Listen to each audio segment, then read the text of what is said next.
কাল সোমবার, দুদিনের ছুটি কাটিয়ে কালকে বুকে পাথর চাপা দিয়ে গরমে তেতে পুড়ে রাস্তায় ভিমড়ি খেয়ে পড়লেও কিন্তু শান্তি নেই।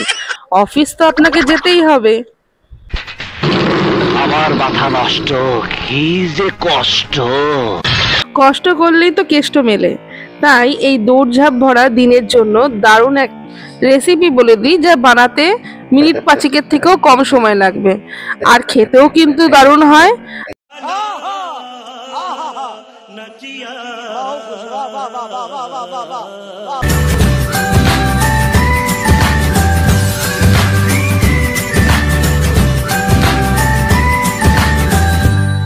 নিজের টিফিন হোক বা বরের বা নিজের বাচ্চার, যে কোনো টিফিন বানাতে সবারই যেন মাথা খারাপ হয়ে যায়, বিশেষ করে সকালবেলায়।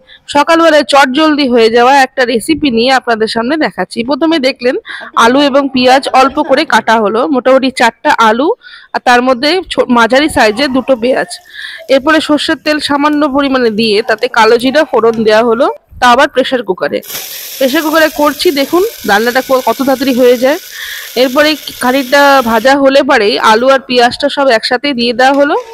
সাথে একটা সিটি মারার পর যখন এরকম দেখবেন আলুটা সেদ্ধ হয়ে গেছে, তখন গ্যাসের হিটটা বাড়িয়ে দিয়ে আর একটু ঝোলটা শুকাতে দিতে পারেন।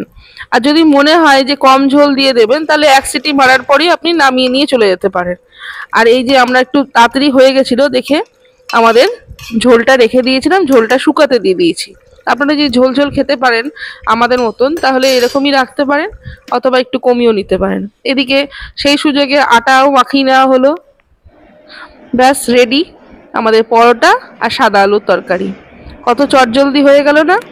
অবশ্যই ট্রাই করবেন, হয়তো এটা মুড়ির সাথেও কিন্তু ভালো লাগে, পার্সোনালি বলে দিলাম। যাই হোক, রেসিপিটার জন্য দেখার জন্য অনেক অনেক ধন্যবাদ। ভালো থাকবেন, সুস্থ থাকবেন। Happy Monday.